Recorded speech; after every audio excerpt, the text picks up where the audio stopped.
Hello and welcome to Old Ways Gardening and Prepping. My name is Teresa.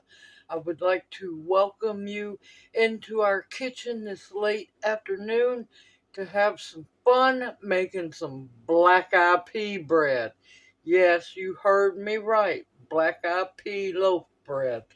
Now, this is a spin-off from a video I made a while back about pinto bean bread, which is a very big hit. I'll have the link for that, the pinto bean bread recipe, in the description box below and at the end of the video as well. Now, this is my own recipe. This is a spin-off from the pinto bean bread that I made using leftover black-eyed peas from New Year's Day. Yes, they're still good. Nothing's wrong with them. Might be a few small chunks of ham in there too. Who knows? But you want to get busy making the bread. So let's have some fun together, y'all. And I know since the pinto bean bread was so amazing, I know this one's going to be just as good. And like I said, this is a spin-off from that video. And this is my own recipe here. Now in the bowl, I have 2 cups of leftover cooked black-eyed peas. Now if you don't have any frozen or leftover from New Year's Day, you can use canned black-eyed peas. Make sure you can mash them and drain them real well. It's always best to use the leftover cooked ones, home cooked ones, and these smell so good, y'all. And in there I have a tablespoon of sugar, cane sugar, because that's going to feed the yeast. Now to this mixture, I'm going to add 2 cups. Whoops. I knew I was going to make a mess. I'm going to add 2 cups of warm milk. Now you want to make sure that your black-eyed peas are room temperature. Now don't worry if they all don't mush up perfectly fine. It'll be alright. That just means you'll have little pieces of black-eyed peas all through your bread. Now this recipe will make 2 big loaves of bread. Now you can cook it in loaf pans, or you can do them in Dutch ovens, whichever way you want to do it. You could also use it and make rolls. Okay, I got that mixed together real well. And you want to make sure there's no leftover black-eyed peas on your whisk. Now to this, I'm going to add 2 tablespoons, yes, 2 tablespoons of yeast.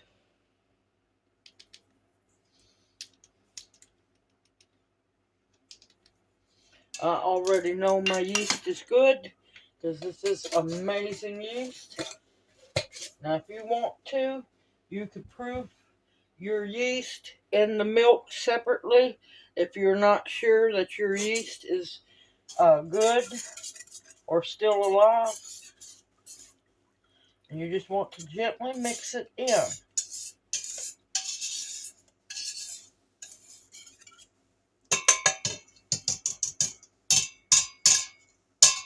Alright, I'm going to let this sit and proof for about 5 minutes. I'm going to clean up my mess and I'll bring you right back. Got the apron on. The yeast has proofed beautifully. Hold on, let me. The yeast has proofed beautifully. Now, depending on how dry your flour is, you're going to need 5 to 6 cups of flour. You might not use it all. And you want to leave some for kneading. In case you have to use all the flour up, just get some more flour. Now, I'm going to cheat on this time, because now that I have a stand mixer, which I am so thankful for, I'm going to add this, put this to the stand mixer here in just a minute. Now, let's put the flour, some of the flour in the bowl, put some of our ingredients in. Like I said, it's 6 cups of flour, what I have now. I just want to make sure my yeast is covered real well when I add the little bonus seasonings. And I know my flour is real dry, so I'm going to be real careful. And you're going to want to use a dough hook if you're using a stand mixer. If you don't use a stand mixer and do it by hand, you're going to want to mix your flour in a little bit and then add your seasonings. Now, all seasonings are optional. The only one you do need to use is the salt because it is a flavor enhancer as well as a preservative.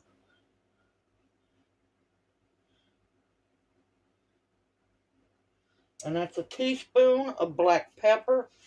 Like I said, these seasonings are optional, y'all.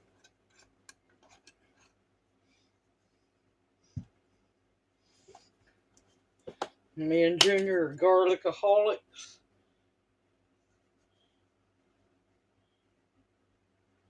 One tablespoon of garlic powder. Whew, that got in between my fingers. And I'm going to add a tablespoon and a half of a tablespoon of minced onion. Dried minced onion. I'm going to add a little bit more flour. And I want a teaspoon of salt. I'm using pink Himalayan salt. I try to keep any salt off of the yeast because salt can kill your yeast. And put my bowl in. Put the dough hook on. Now, I might end up adding more flour. I don't know yet. Start out slow so it's not a dust storm. Now, see, I lost some of my flour.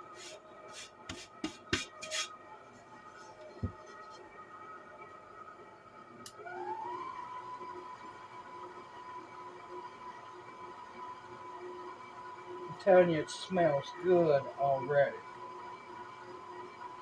And I will tell you, it will not end up being white bread because of the juice and the black-eyed peas.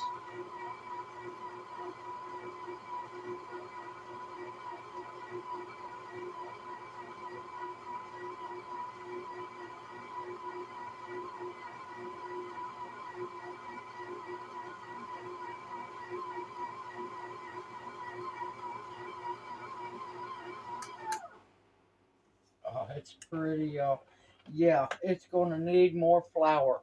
I need to get a spatula also. Hold on. Okay, you want to make sure you keep those sides scraped down.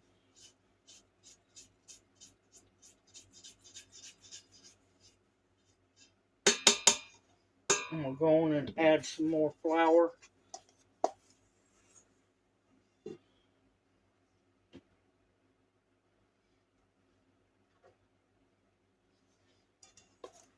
This might take up all 6 cups.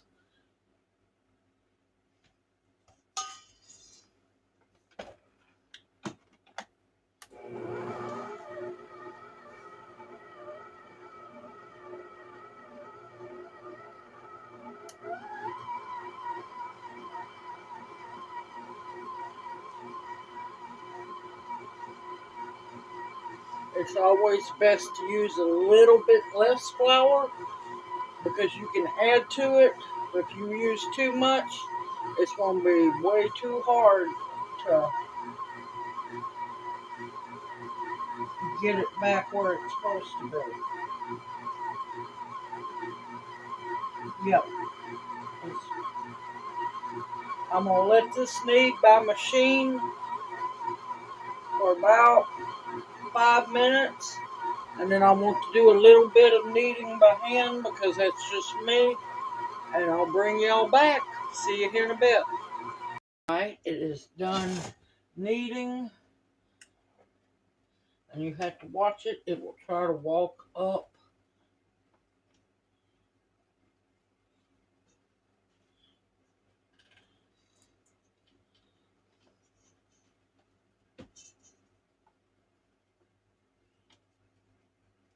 Your dough hook.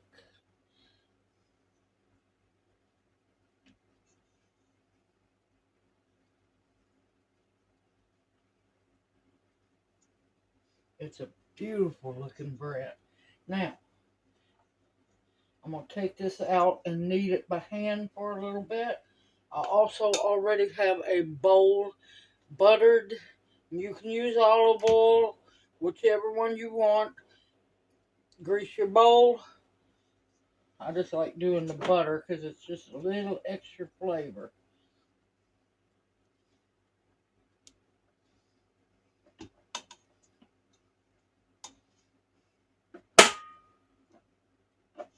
That's going to be a hot mess. I got to get that all cleaned up.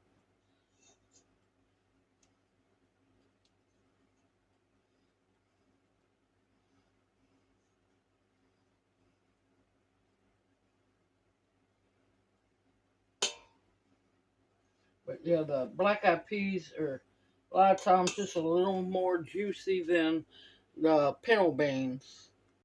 Alright, this is when the apron's going to come in handy. Tell you now, you're going to need to put down flour because it is a very soft dough.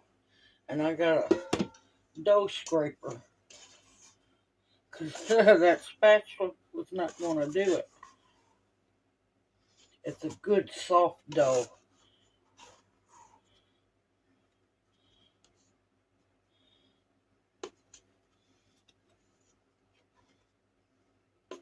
And it's slightly sticky. Not too bad.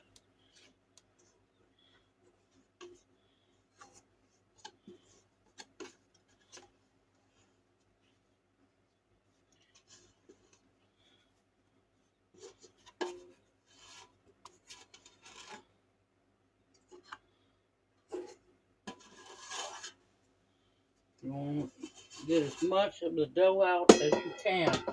Every little bit counts. Yep. Beautiful flecked dough with black eyed peas. Don't want to use a whole lot of flour, but you don't want it sticking to your hands.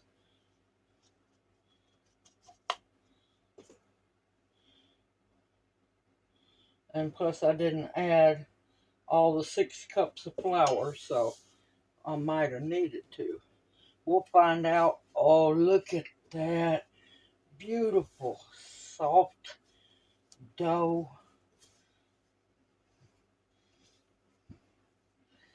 Oh, that's going to be some beautiful, soft bread. When you've made bread long enough, or get used to making bread, you can tell by the feel of the dough if it's going to end up being good bread or not. This is very soft, extremely soft, just like the pinto bean bread was. And the smell is amazing. I can't wait till this is done baking.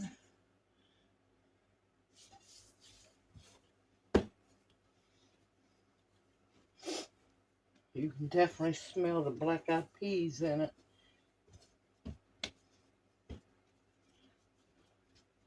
Look at that. Springs back. I'm going to put it down into the melted butter. Put it down in the melted butter. Twirl it around.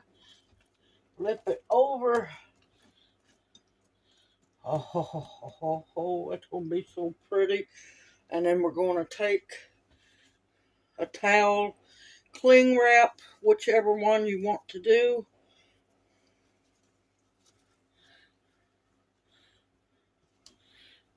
Put it over the bowl and put it in a good warm area.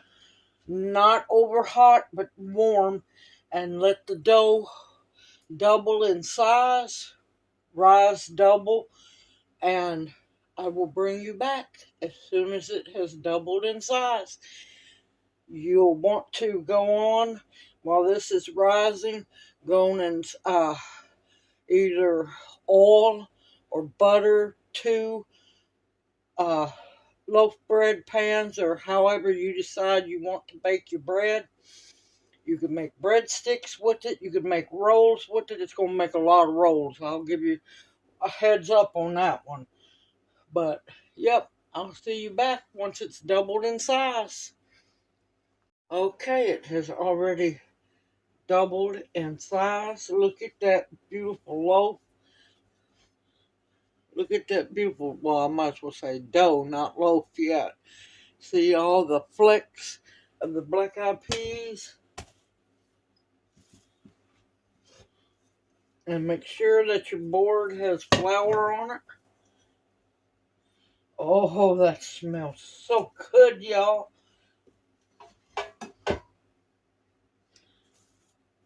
You might need a little flour on top. You don't want to use a whole lot. I'm going to break that down.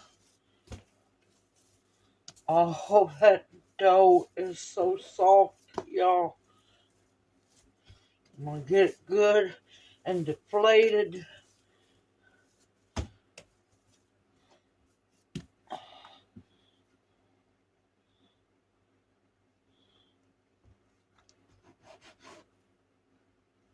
I'm going to try your best to cut it in half, equal. And now, I'm going to let it rest for 5 minutes. And then I'll bring you back. Okay, it has rested for 5 minutes. Put that one over in the bowl. Now I have 2 loaf pans, oiled very well, to put the shaped loaf in. I like to spread mine out and roll it to get that beautiful texture on the inside.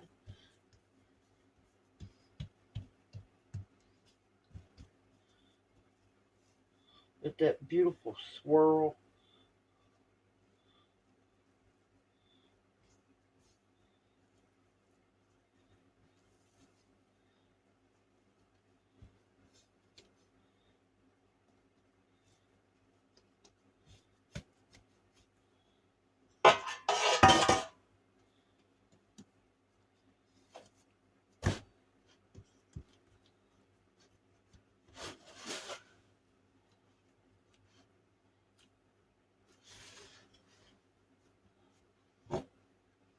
One loaf pan.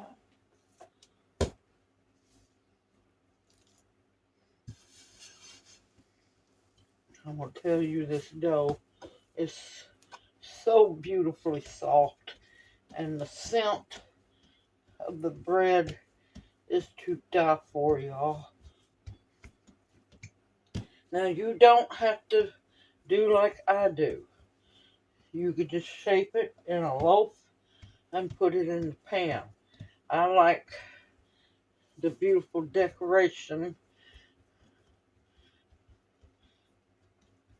of the swirl in the bread.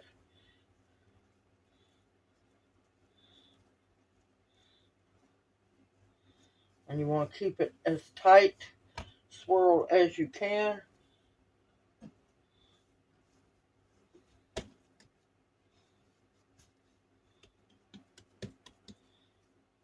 You don't want great big air pockets.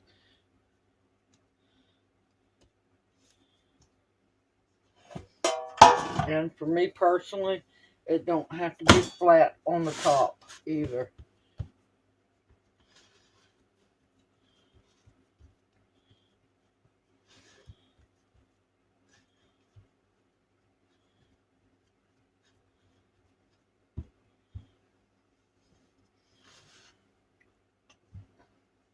Alright, I'm going to let this rise for 30 minutes and I will bring y'all back.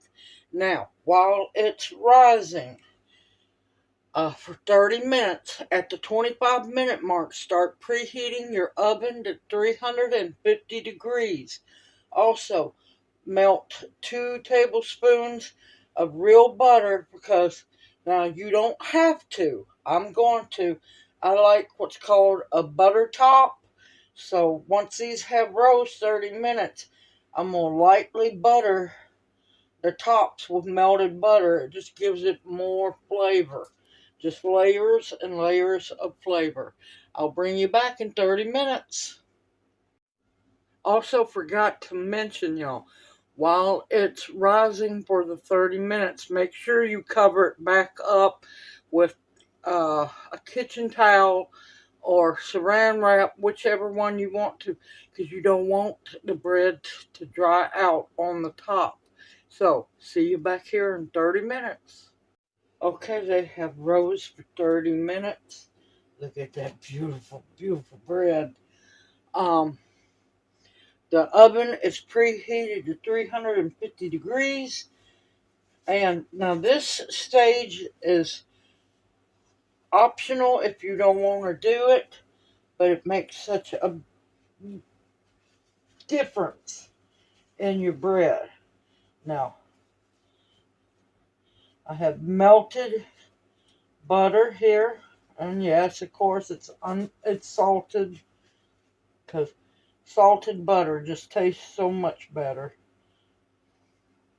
Use whichever one you want to use, or you don't have to do it. It just gives it that buttery crust on top and makes it so much better. And of course, if you have a pastry brush, you could use that. I don't have one. Well, I did have one at one time.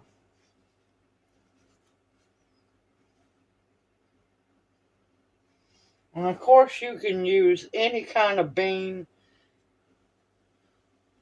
You don't have to use black eyed peas. You can follow the pinto bean bread recipe. You can make black bean bread, lima beans, red beans, kidney beans. You can make garbanzo bean bread. Any bean that you like. Don't even try green beans now. Cannelloni beans. So many options. Now you want to be very gentle when you do this because you do not want to cause your bread to deflate. And as you're doing it, you'll see that your bread is still rising. As long as you got good yeast, your bread is still rising while you do this. And make sure you get it all covered.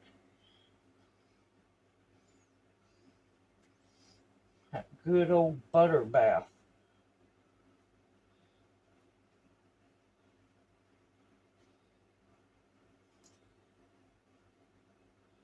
Okay, now I'm going to put both of them at the same time. Give them space between each other. Don't put them side by side. 350-degree oven. Depending on your oven, it should take 30 to 45 minutes. Once it's got a good golden top crust and you tap on it and it sounds hollow, it should be done. Now, it's going to rise even more while it's baking, so don't be surprised. Alright, I'll bring you back when they're done. See you after a while. Alright, I let them cook for 35 minutes. They look beautiful, beautiful golden brown. I'm going to let them rest in the pan for about 10 minutes, and I'll bring you back when it's time to take them out of the pan. I'll see you back here in a bit. Okay, it has been 10 minutes now. Remember, they are still extremely hot, and so will the pan be. Look at that beautiful golden bottom. Can't help it, I still laugh about these bread pans for people who don't know how to cut bread. Look at that. Beautiful, beautiful loaf of bread. Beautiful loaf of black-eyed pea bread, y'all. And it's so soft. Alright, I'm going to let it sit for just a little bit. And so it can build up its... Because you shouldn't slice hot bread because it hasn't had time to what they call build the crumb of the bread. But I can't wait. I'll be right back. Alright, I've got my bread slicing knife. Oh, oh, look at that. Look at that beautiful slice of bread. Little specks of black-eyed peas all in it. And of course, if you let it sit for a little bit longer to cool a little more, it will slice even better. Oh, all those little pieces of black-eyed peas.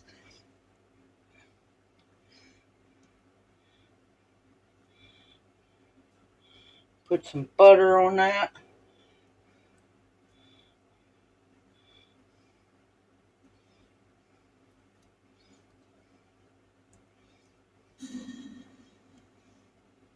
And I'm going to cut it up, but I'm going to give it time to cool just a little bit more. Oh, it cuts so nicely. Ooh, it's hot. So I'm going to let it sit for a little bit longer. Because